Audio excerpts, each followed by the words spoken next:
नाज़रीन, ख़बरुनि जो सिलसिलो जारी है। अवांखे गॾाप ख़बर ॾींदासूं। सिंध नेशनल पार्टी के सीनियर वाइस चेयरमैन रमज़ान बरेटी के सोराब ॻोठ पुलिस गिरफ़्तार करे वरितो। लासी ॻोठ जे S2 स्टाफ भरिसां SHO सोराब ॻोठ पुलिस अटाला साण करे खंभण जी कोशिश कई त इनकार कंदे चयो त मूंखे इहो ॿुधायो वञे त मूंखे कहिड़े ॾोह में गिरफ़्तार कयो पियो वञे। मीडिया सां ॻाल्हाईंदे SHO सोराब ॻोठ चयो त मूं वटि हिन गिरफ़्तारी जा वारंट आहिनि, हिन वरी FIR जी कापी मौजूदु आहे ऐं इलाइक़े जो ज़िम्मेदार ऑफिसर आहियां ऐं सिर्फ़ थाणे पुछा गाछा करणी आहे। रमज़ान बुलेटी खे गिरफ़्तार करे संदसि जी गाॾी में ई वरितो पियो वञे। इहा ख़बर पवंदे ई केतिरनि कारकुन पहुची विया ऐं रमज़ान बुलेटी जी बिना जवाज़ गिरफ़्तारी ख़िलाफ़ एहतिजाज कंदे नारेबाज़ी कई वई।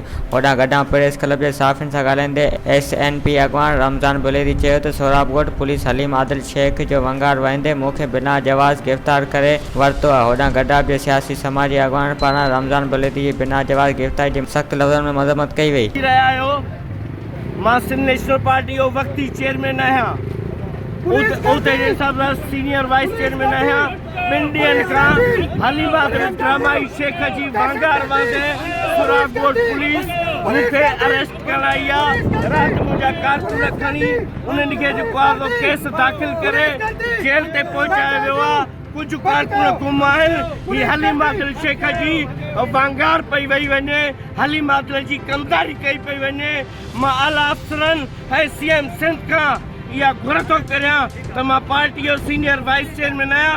मूंखे को बि नुक़सानु थियो त उन जी ज़िम्मेवार सोराब ॻोठ पुलिस हूंदी। जश्न आज़ादी जे पुरमुसरत मौक़े ते ऐं मुबारकबाद जे इश्तिहारनि जी बुकिंग जारी आहे। राब्तो कंदा 0308 3161 मज़ीद खबरों और तफसीलात के लिए विजिट करें हमारी वेबसाइट www.awamiNewsHD.com।